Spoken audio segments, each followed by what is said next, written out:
steaming a cake in your Varoma.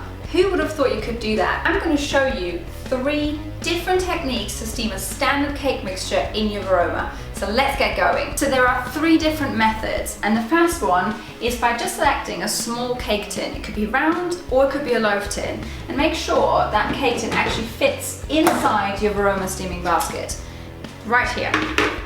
Okay, that's the first way to do it. And I've just chosen to use a really nice loaf tin because I really like a loaf cake, and I'm going to show you how to fill it up in a second. The second method is by using these little pudding tins. So you can just use any type of silicone or aluminium based pudding tins, and then you just make sure you flour them nicely and they fit in the bottom compartment of your Varoma. The third method is by using this really awesome paper that I've actually designed, and it's pre-cut to fit in the top of your Varoma, and we can pour on our cake mixture over this entire baking paper, covered with another one, and make a really, really tasty steamy cake for dessert. So let me show you how to fill it up and how to assemble it. We're going to start by putting our Varoma on top of our mixing bowl. I filled up the mixing bowl with about 1.2 liters of water. Just make sure that it's always got enough water to steam. I'm going to pour this cake mixture using my spatula into my prepared tin. This could be round or it could be loaf. And just fill it up about halfway. And there's one more trick. Make sure you take some cling film. Just standard household cling film will do.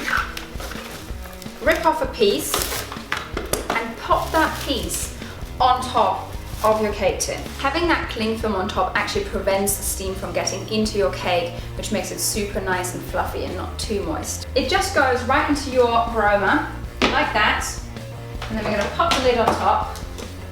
Now I'd say for a cake that size, you go for about 45 minutes on Varoma, and you're going to check it after 45 minutes if it's fully cooked. So the second way is by popping your cake mixture into your prepared pudding molds, and just make sure that it's floured nicely so that they don't stick. And I would fill it up to halfway, no more than that, because they'll go quite a lot bigger with the steam.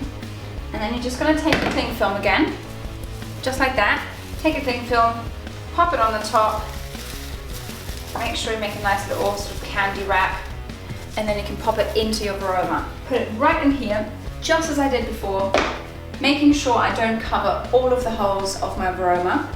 Pop the lid on, and I steam these guys for about 30 to 35 minutes. Again, I'll check with the skewer whether they're done after that. Number 3 is by just taking one of my pre-cut greaseproof papers.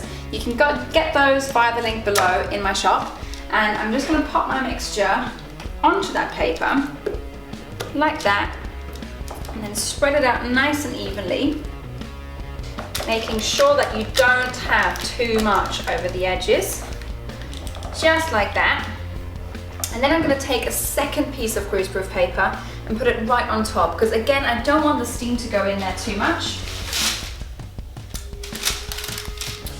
Just like that. And then I'm going to pop it in, like that. Put the lid on. And for a cake like that, it will only take about 20 to 25 minutes. So check with the skewer again, and then there you are, you've got a nice cake. So our nice Varoma cake is steaming up really, really wonderfully. And if you, like me, also love a good spongy cake, do try any of those methods that I've showed you, and make sure you subscribe to my YouTube channel for more amazing videos and recipes.